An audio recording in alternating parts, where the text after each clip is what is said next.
दोस्तों, आप सभी का स्वागत है इजी ज्ञान में। दोस्तों, आज के इस वीडियो में हम जेपीएससी पेपर 2 के लिए प्रैक्टिस सेट 24 को करेंगे, जो कि आने वाले जेपीएससी एग्जाम के लिए बहुत ही इम्पोर्टेंट है। दोस्तों, शुरू करने से पहले अगर आपने अभी तक हमारे चैनल को सब्सक्राइब नहीं किया है तो प्लीज़ कर लें दोस्त। तो आइए शुरू करते हैं। दोस्तों, हमारा पहला सवाल है, नागवंशी राज परंपरा के अंतिम शासक कौन थे जिनके समय जमींदारी उन्मूलन हुआ था? नागवंशी राज परंपरा के अंतिम शासक कौन थे जिनके समय जमींदारी उन्मूलन हुआ था? तो दोस्तों, दिरपनाथ शाह ही अंतिम शासक थे जिनके समय जमींदारी उन्मूलन हुआ था। वो कौन थे? दिरपनाथ शाह। चलते हैं दोस्तों अगले सवाल की ओर। अगला सवाल हमसे कहता है दोस्तों कि नागवंशी राज परंपरा के किस राजा ने नागपुरी भाषा में मौलिक काव्य रचना प्रस्तुत पहली बार की? नागवंशी राज परंपरा के किस राजा ने नागपुरी भाषा में मौलिक काव्य रचना प्रस्तुत पहली बार की? तो दोस्तों, किसने की? रघुनाथ शाह ने। दोस्तों, नागवंशी राज परंपरा के राजा रघुनाथ शाह ने नागपुरी भाषा में मौलिक काव्य रचना प्रस्तुत पहली बार की। दोस्तों, अगला सवाल है कि चीनी यात्री एवं इतिहासकार हेन सांग ने संथाल परगना के राजमहल का उल्लेख किस नाम से किया है? चीनी यात्री एवं इतिहासकार हेन सांग ने संथाल परगना के राजमहल का उल्लेख किस नाम से किया है? तो दोस्तों, इन्होंने की चिंग कायलो के नाम से किया है। दोस्तों, संथाल परगना के राजमहल का उल्लेख किस नाम से किया है? तो की चिंग कायलो के नाम से किया है। दोस्तों, हमारा अगला सवाल है कि मानव शास्त्री शरद चंद्र राय ने बेलवा दाग में बौद्ध विहार का एक टीला होने की बात लिखी है। उन्होंने इसमें प्राप्त ईंटों को नापा था, इसका आधार क्या है? दोस्तों, मानव शास्त्री शरद चंद्र राय ने बेलवा दाग में बौद्ध विहार का एक टीला होने की बात लिखी है। उन्होंने इसमें प्राप्त ईंटों को नापा था। तो दोस्तों, इसका आधार क्या है? तो दोस्तों, इसका आधार है 16 बाय 10 बाय 3। चलते दोस्तों अगले सवाल की ओर। हमारा अगला सवाल है, पुरातत्व विभाग द्वारा चित्रित और पंजीकृत होने के बाद भी केंतुंगा ग्राम में किसकी मूर्ति अभी तक खुले आसमान में उपेक्षित है? पुरातत्व विभाग द्वारा चित्रित और पंजीकृत होने के बाद भी केतुंगा ग्राम में किसकी मूर्ति अभी तक खुले आसमान में उपेक्षित है? तो दोस्तों, किसकी मूर्ति? गौतम बुद्ध की मूर्ति जो है ये अभी तक खुले आसमान में उपेक्षित है। पुरातत्व विभाग द्वारा चित्रित और पंजीकृत होने के बाद भी केंतुंगा ग्राम में किसकी मूर्ति? तो गौतम बुद्ध की मूर्ति अभी तक खुले आसमान में उपेक्षित है। दोस्तों, अगला सवाल है कि इंडोसिथियन सिक्के रोमन सम्राटों के सिक्के सबसे पहले छोटानागपुर के किस क्षेत्र में पाए गए? इंडोसिथियन सिक्के या रोमन सम्राटों के सिक्के सबसे पहले छोटानागपुर के किस क्षेत्र में पाए गए? तो दोस्तों, किस क्षेत्र में पाए गए? ये चाईबासा ही क्षेत्र में पाए गए। किस क्षेत्र में? चाईबासा क्षेत्र में पाए गए। दोस्तों, अगला सवाल है, नागवंशी राज व्यवस्था में छत्तीसा जमीन के साथ अलग से दी जाने वाली जमीन क्या कहलाती थी? नागवंशी राज व्यवस्था में छत्तीसा जमीन के साथ अलग से दी जाने वाली जमीन क्या कहलाती थी दोस्तों? तो क्या कहलाती थी? आशीर्वाद कहलाती थी। दोस्तों, नागवंशी राज व्यवस्था में छत्तीसा जमीन के साथ अलग से दी जाने वाली जमीन आशीर्वाद कहलाती थी। दोस्तों, अगला सवाल है कि हरनाथ शाही जरिया गोविंदपुर ने किन्हें 12 गांवों का बंदोबस्ती किया जिससे सिंहराय मानकी का विद्रोह प्रारंभ हुआ? तो दोस्तों, हमारा जवाब हो जाएगा सिखों को।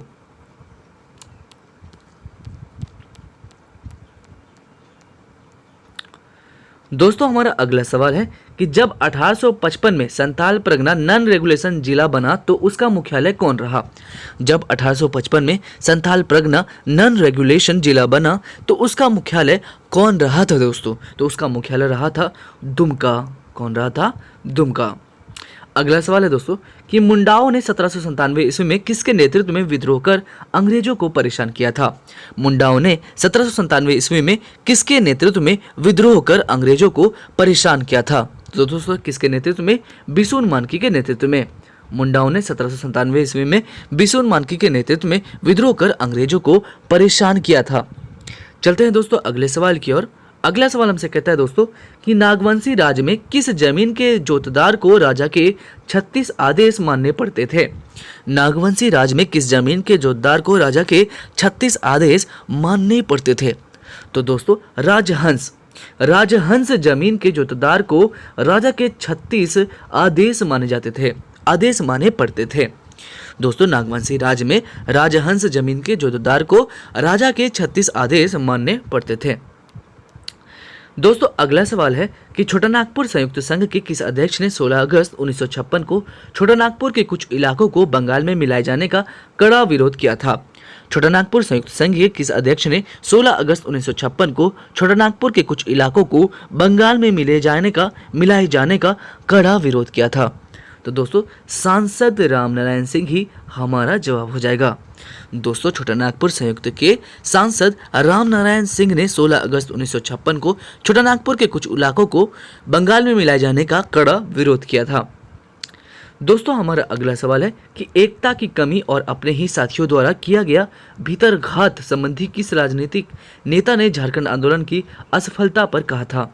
एकता की कमी और अपने ही साथियों द्वारा किया गया भीतरघात संबंधी किस राजनीतिक नेता ने झारखंड आंदोलन की असफलता पर कहा था? तो दोस्तों किसने कहा था? नीरल एनम होरो ने। किसने कहा था? नीरल एनम होरो ने। दोस्तों अगला सवाल है कि रोज केरकट्टा किस भाषा साहित्य झारखंडी के प्रसिद्ध रचनाकार हैं? रोज केरकट्टा किस भाषा साहित्य झारखंडी के प्रसिद्ध रचनाकार हैं दोस्तों? तो दोस्तों खड़िया के। रोज केरकट्टा खड़िया भाषा साहित्य झारखंडी के प्रसिद्ध रचनाकार हैं। अगला सवाल है दोस्तों, कहता है कि मेघनाथ नामक काव्य कृति किस झारखंड कवि की प्रसिद्ध रचना है? मेघदूत नामक काव्य कृति किस झारखंडी कवि की प्रसिद्ध रचना है? तो दोस्तों किसकी रचना है? श्रीनिवास पानुरी की रचना है। दोस्तों हमारा अगला सवाल है कि एक जनजाति विशेष में अपराध सिद्ध होने पर करेला दंड देने का प्रावधान है किसमें? एक जनजाति विशेष में अपराध सिद्ध होने पर करेला दंड होने का प्रावधान किसमें है दोस्तों? तो दोस्तों किसमें है? संताल में है।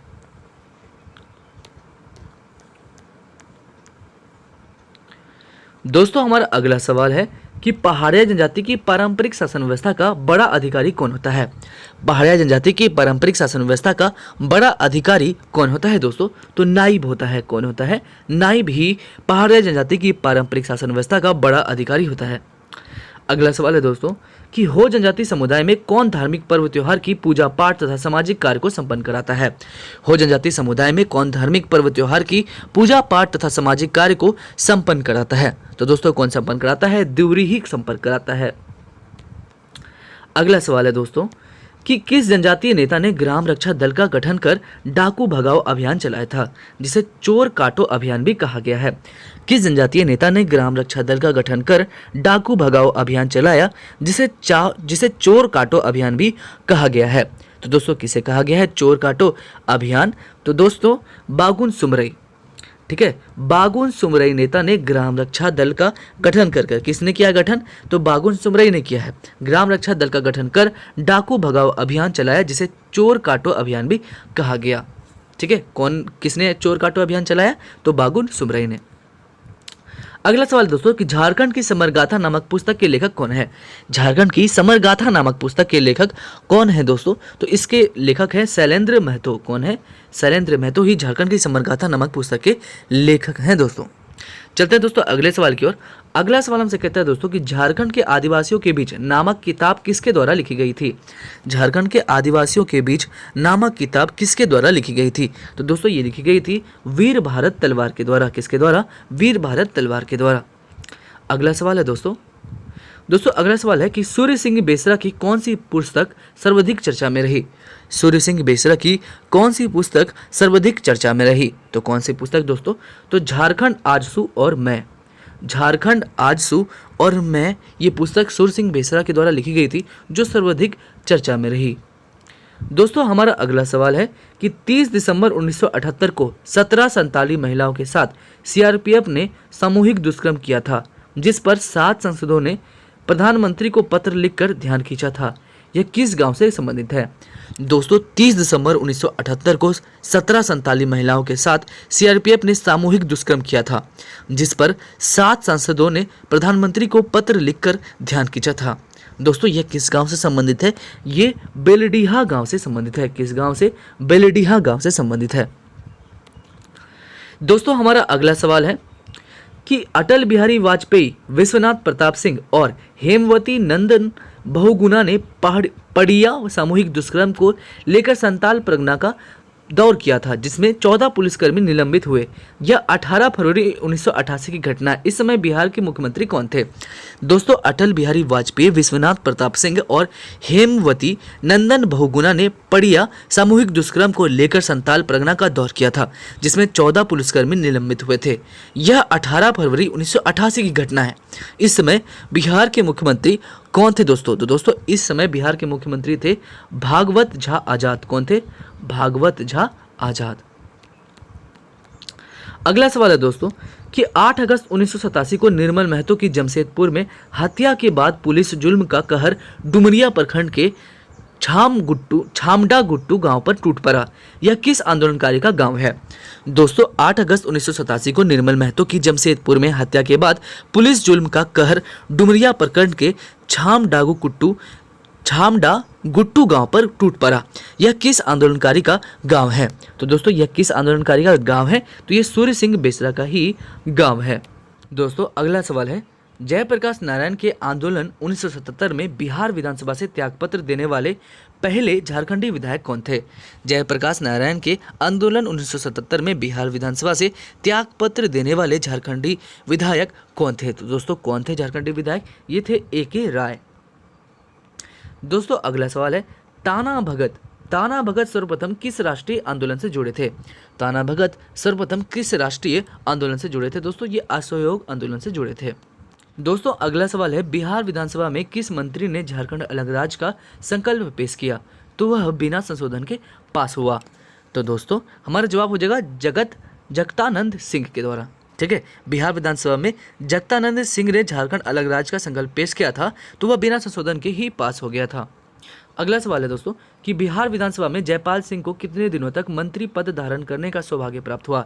बिहार विधानसभा में जयपाल सिंह को कितने दिनों तक मंत्री पद धारण करने का सौभाग्य प्राप्त हुआ? दोस्तों कितने दिनों तक? तो 1 महीने तक। कितने दिनों तक? 1 महीने तक इन्हें सौभाग्य प्राप्त हुआ। अगला सवाल है दोस्तों कि अलग राज्य के लिए लोकसभा में वनांचल राज्य विधेयक कब पेश हुआ था जो सफल ना हो सका? अलग राज्य के लिए लोकसभा में वनांचल राज्य विधेयक कब पेश हुआ था जो सफल नहीं हो सका? दोस्तों तो दोस्तों ये पेश हुआ था 23 दिसंबर 1998 ईस्वी को। कब हुआ था? 23 दिसंबर 1998 ईस्वी को। अगला सवाल है दोस्तों कि झारखंड राज्य के प्रथम पुलिस महानिदेशक कौन बनाए गए थे? झारखंड राज्य के प्रथम पुलिस महानिदेशक कौन बनाए गए थे दोस्तों? तो शिवाजी महान कैरे के। किसे बनाया गया था? शिवाजी महान कैरे को। अगला सवाल है दोस्तों कि परंपरागत मानकी मुंडा शासन पद्धति को वित्तीय एवं न्यायिक अधिकार प्रदान करने में किस ब्रिटिश अधिकारी का हाथ रहा? परंपरागत मानकी मुंडा शासन पद्धति को वित्तीय एवं न्यायिक अधिकार प्रदान करने में किस ब्रिटिश अधिकारी का हाथ रहा? तो दोस्तों किसका हाथ रहा? विल्किंसन का ही हाथ रहा। अगला सवाल है दोस्तों, कहते हैं कि पश्चिमी सिंहभूम के किस क्रांतिकारी नेता पर राष्ट्रद्रोह का मुकदमा लगाया गया? पश्चिमी सिंहभूम के किस क्रांतिकारी नेता पर राष्ट्रद्रोह का मुकदमा लगाया गया? तो दोस्तों किस पर लगाया गया था? तो केसी हेम्ब्रम पर।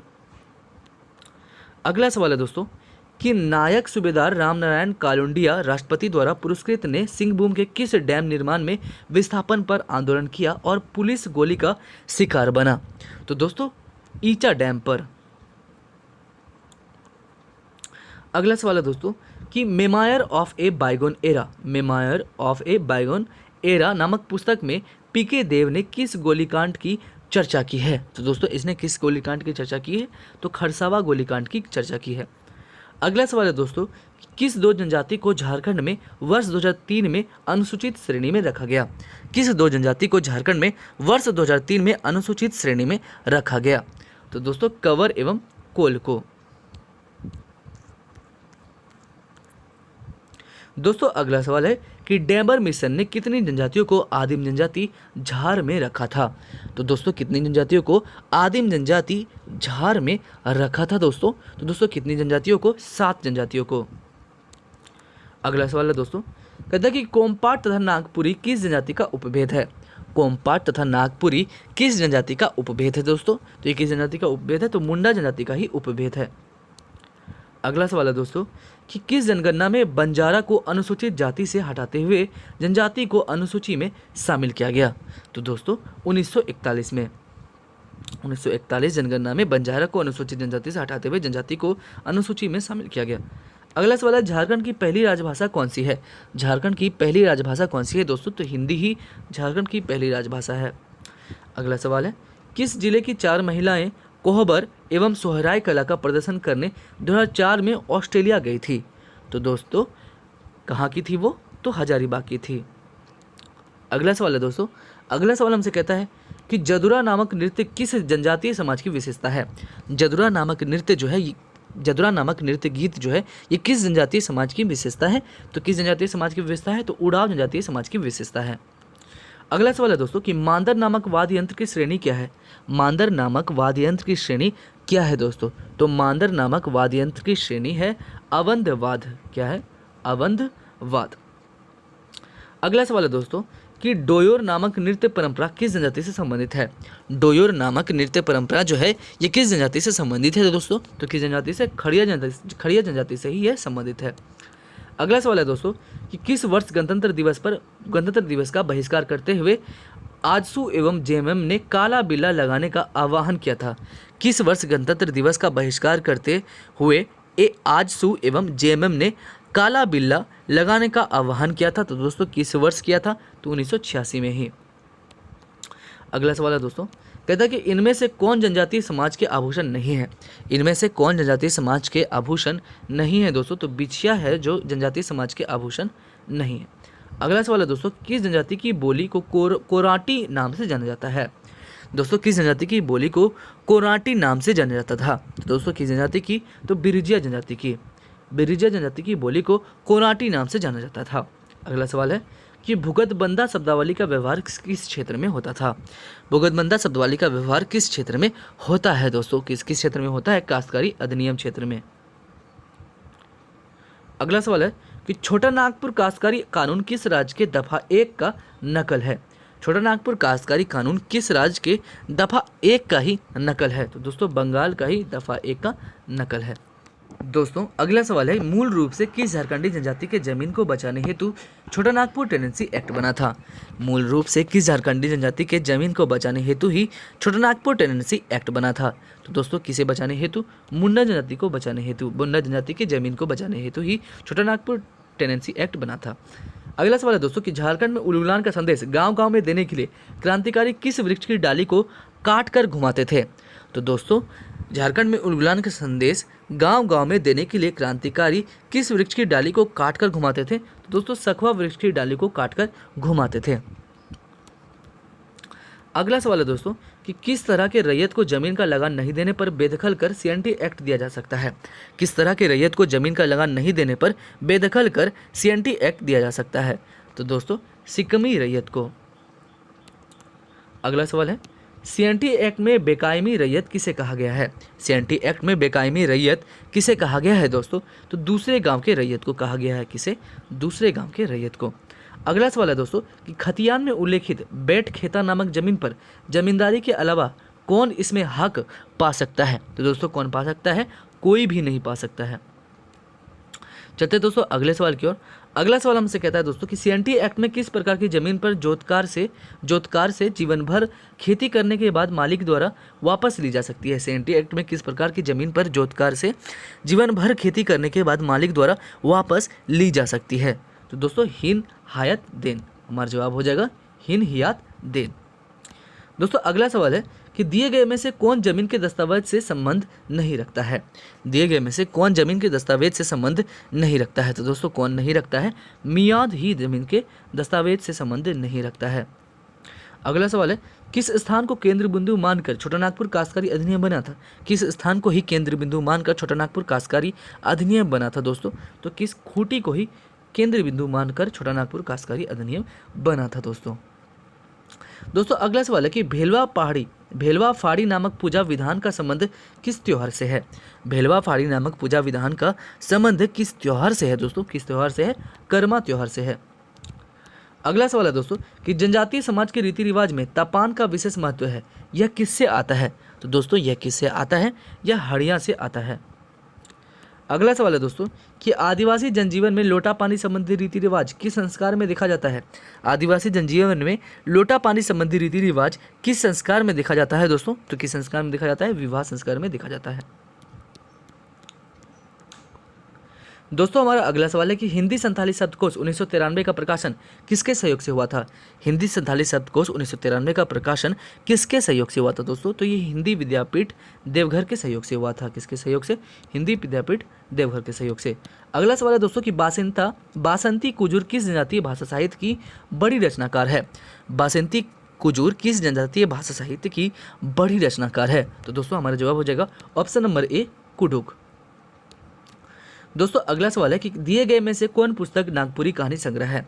दिए गए में से कौन पुस्तक नागपुरी कहानी संग्रह है? तो दोस्तों हमारा जवाब हो जाएगा ऑप्शन नंबर ए, खुखड़ी रुगरा। दोस्तों हमारा अगला सवाल है कि जमादार किस्कू को संथाली भाषा में साहित्य अकादमी पुरस्कार किस विधा क्षेत्र के योगदान में दिया गया था। जमादार किस्कू को संथाली भाषा में साहित्य अकादमी पुरस्कार किस विधा क्षेत्र के योगदान में किया गया था दोस्तों? तो दोस्तों हमारा जवाब हो जाएगा ऑप्शन नंबर सी, नाटक। अगला सवाल है दोस्तों कि सुषमा हेम्ब्रोम किस भाषा की उत्कृष्ट गायिका मानी जाती है। सुषमा हेम्ब्रोम किस भाषा की उत्कृष्ट गायिका मानी जाती है दोस्तों? तो किस भाषा की मानी जाती है? तो ऑप्शन नंबर बी, संताली भाषा की। अगला सवाल है दोस्तों कि रमनिका फाउंडेशन ने किस आदिवासी साहित्यकार को बिरसा मुंडा सम्मान से सम्मानित किया है। रमनिका फाउंडेशन ने किस आदिवासी साहित्यकार को बिरसा मुंडा सम्मान से सम्मानित किया है? दोस्तों किसे सम्मानित किया है? महादेव टोप्पो को किया है। अगला सवाल है दोस्तों कि बिरसा मिर्ग बिहार नामक पर्यटन स्थल किस जिले में है। तो बिरसा मिर्ग बिहार नामक पर्यटन स्थल जो है ये किस जिले में स्थित है दोस्तों? ये रांची जिले में स्थित है। किस जिले में? रांची जिले में। अगला सवाल है दोस्तों कि प्रसिद्ध छिन्नमस्तिका मंदिर किस नदी तट पर स्थित है। तो दोस्तों हमारा जवाब हो जाएगा ऑप्शन नंबर सी, भैरवी नदी तट पर स्थित है। अगला सवाल है दोस्तों कि लातेहार, जामताड़ा, सिमडेगा तथा सरायकेला खरसावां जिला का गठन राज्य सरकार ने किस वर्ष किया था। तो दोस्तों हमारा जवाब हो जाएगा ऑप्शन नंबर ए, 2001 में किया था। दोस्तों हमारा अगला सवाल है कि वर्तमान राज्यपाल द्रौपदी मुर्मू का राज्यपाल रूप में झारखंड में क्रम संख्या क्या है। वर्तमान राज्यपाल द्रौपदी मुर्मू का राज्यपाल के रूप में झारखंड में क्रम संख्या क्या है। तो दोस्तों हमारा जवाब हो जाएगा ऑप्शन नंबर सी, 9वां ही क्रम है इनका। अगला सवाल है दोस्तों कि संथाल परगना का एक विशिष्ट भूभाग किस वर्ष दामिनी कोह कहलाया। संथाल परगना का एक विशिष्ट भूभाग किस वर्ष दामिनी कोह कहलाया दोस्तों? किस वर्ष कहलाया? तो 1824 में ही कहलाया।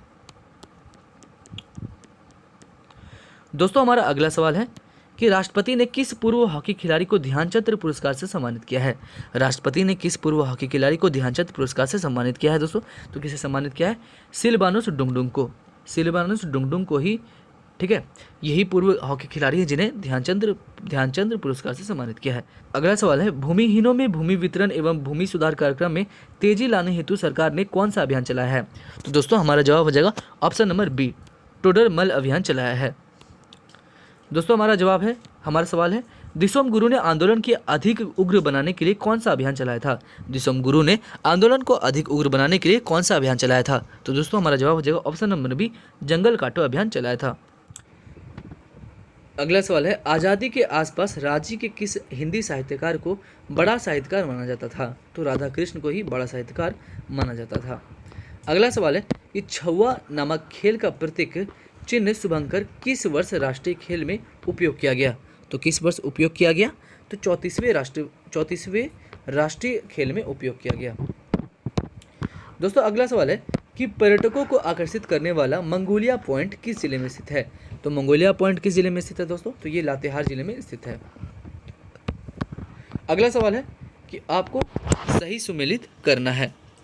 तो पहले सूची 1 में है रचना और दूसरे सूची 2 में क्या है? इनके रचनाकार हैं। तो दोस्तों आपको सही से सुमेल करना है। तो दोस्तों नेठापाला का रचना कौन किया है? तो नेठापाला का रचना किया है निरंजन महतो ने।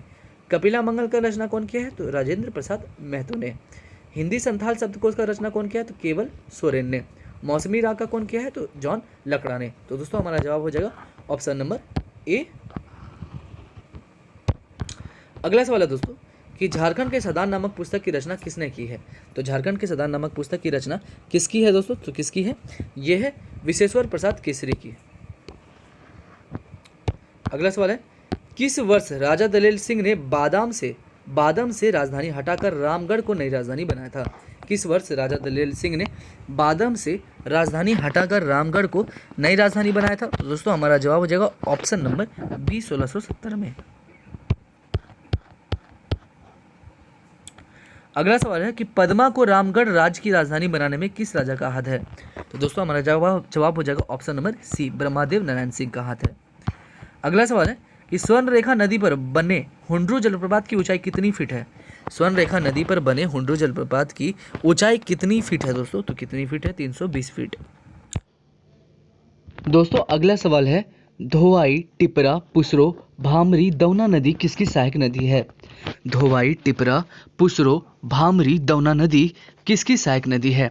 तो दोस्तों ये किसकी सहायक नदी है? ये मयूराक्षी नदी की ही सहायक नदी है। दोस्तों अगला सवाल है कि तिलैया बांध किस नदी पर बांधा गया है? तिलैया जो बांध है वह किस नदी पर बांधा गया है? तो दोस्तों तिलैया बांध जो है ये बराकर नदी पर बांधा गया है। किस नदी पर? बराकर नदी पर। अगला सवाल है दोस्तों कि श्रीराम बॉल बेयरिंग नामक कारखाना राज्य में किस जगह स्थित था? श्रीराम बॉल बेयरिंग नामक कारखाना जो है ये राज्य में किस जगह स्थित था? तो दोस्तों यह राज्य में रातू में स्थित था। किस स्थान पर? रातू में। दोस्तों अगला सवाल हमसे कहता है कि स्वर्ण रेखा घड़ी कारखाना जो अब बंद हो गया है राज्य में कहाँ स्थित था? स्वर्ण रेखा घड़ी कारखाना जो अब बंद हो गया है वह राज्य में कहाँ स्थित था? तो दोस्तों वह राज्य में नामकोम में ही अवस्थित था। चलते हैं दोस्तों अगले सवाल की ओर। अगला सवाल कहता है दोस्तों कि योजना बनाओ अभियान को पंचायत स्तर पर जनता की भागीदारी को किस मुख्यमंत्री ने सुनिश्चित किया था? दोस्तों योजना बनाओ अभियान को पंचायत स्तर पर जनता की भागीदारी को किस मुख्यमंत्री ने सुनिश्चित किया था? तो दोस्तों रघुवर दास ने सुनिश्चित किया था। किसने? रघुवर दास ने। दोस्तों अगला सवाल है कि झारखंड विधानसभा में कितने सदस्य अधिकतम मनोनीत किए जा सकते हैं? झारखंड विधानसभा में कितने सदस्य अधिकतम मनोनीत किए जा सकते हैं दोस्तों? तो कितने सदस्य मनोनीत किए जा सकते हैं? तो केवल एक। चलते दोस्तों अगले सवाल की ओर। अगला सवाल हमसे कहता है दोस्तों कि आधिकारिक तौर पर झारखंड की द्वितीय राजभाषा कितनी है? आधिकारिक तौर पर झारखंड की द्वितीय राजभाषा कितनी है दोस्तों? तो केवल एक है। आधिकारिक तौर पर ऑफिशियल तौर पर झारखंड की द्वितीय राजभाषा केवल एक है। दोस्तों अगला सवाल है निम्नलिखित में से किसका संबंध जिम्नास्टिक से रहा है? निम्नलिखित में से किसका संबंध जिम्नास्टिक से रहा है? तो दोस्तों किसका संबंध जिम्नास्टिक से रहा है? तो पारधा का संबंध जिम्नास्टिक से रहा है। अगला सवाल है दोस्तों कि विकास भारती नामक स्वयंसेवी संगठन का मुख्य क्षेत्र कहाँ केंद्रित है? विकास भारती नामक स्वयंसेवी संगठन का मुख्य कार्य क्षेत्र दोस्तों कहाँ पर केंद्रित है? तो ये बिशुनपुर में ही केंद्रित है। कहाँ पर? बिशुनपुर में। दोस्तों हमारा अगला सवाल है कि हाल में किस झारखंडी साहित्यकार को मरणोपरांत राजकीय सम्मान से अंत्येष्टि की गई है? दोस्तों हाल ही में किस झारखंडी साहित्यकार को मरणोपरांत राजकीय सम्मान से अंत्येष्टि की गई है? तो दोस्तों विश्वेश्वर प्रसाद केसरी को ही राजकीय सम्मान से अंत्येष्टि की गई है। दोस्तों अगला सवाल हमसे कहता है कि दखल दिहानी और इससे उपजे विवाद की पृष्ठभूमि में मूल कारण क्या है? तो दोस्तों इसका मूल कारण क्या है? तो दोस्तों सीएनटी एक्ट के प्रावधान भी है इनके मूल कारण, सार काट भी है इनके मूल कारण, जमीन दलालों की भूमिका भी है। तो दोस्तों हमारा जवाब हो जाएगा दिए गए सभी ही। दोस्तों अगला सवाल है कि central biomedical waste disposal unit की स्थापना झारखंड के किस राज्य में की गई है? Central biomedical waste disposal unit की स्थापना झारखंड के किस राज्य में की गई है दोस्तों? तो ये रांची में की गई है। ठीक है, झारखंड के किस जिले में की गई है? तो ये रांची जिले में की गई है। दोस्तों अगला सवाल है कि 2011 की जनगणना के अनुसार झारखंड की कुल साक्षरता दर कितनी प्रतिशत है? 2011 की जनगणना के अनुसार झारखंड की कुल साक्षरता दर कितनी प्रतिशत है दोस्तों? तो 66.4%। कितनी है? 66.4%। अगला सवाल है दोस्तों कि प्रगतिशील नागपुरिया समाचार नामक पत्रिका का प्रकाशन कौन समाज करता था? तो दोस्तों कौन समाज करता था? ईसाई समाज ही प्रगतिशील नागपुरिया समाचार नामक पत्रिका का प्रकाशन करता था। दोस्तों अगला सवाल हमसे कहता है कि कितनी जनसंख्या पर ग्राम पंचायत का एक सदस्य का चुनाव अपेक्षित है? कितनी जनसंख्या पर ग्राम पंचायत का एक सदस्य का चुनाव अपेक्षित है दोस्तों? तो 500 पर ग्राम पंचायत का एक सदस्य का चुनाव अपेक्षित है। अगला सवाल है कि राज्य में मुख्यमंत्री सहित मंत्री परिषद की संख्या अधिकतम कितनी हो सकती है? तो दोस्तों अधिकतम हो सकती है 12। कितनी हो सकती है? राज्य में मुख्यमंत्री सहित मंत्री परिषद की संख्या अधिकतम 12 हो सकती है। दोस्तों हमारा अगला सवाल है कि राज्य सरकार की कौन सी योजना हाल ही में बड़ी चर्चा में रही है? दोस्तों कौन सी जो योजना है ये हाल ही में बड़ी चर्चा में रही है? तो डोभा निर्माण योजना जो है हाल ही में बड़ी चर्चा में रही है। दोस्तों हमारा अगला और आखिरी सवाल है कि लोकसभा चुनाव 2019 में झारखंड से कुल कितनी महिलाएं लोकसभा हेतु चुनी गई है? लोकसभा चुनाव 2019 में झारखंड से कुल कितनी महिलाएं लोकसभा हेतु चुनी गई है दोस्तों? तो कुल 2 महिलाएं। कितनी महिलाएं? 2 महिलाएं।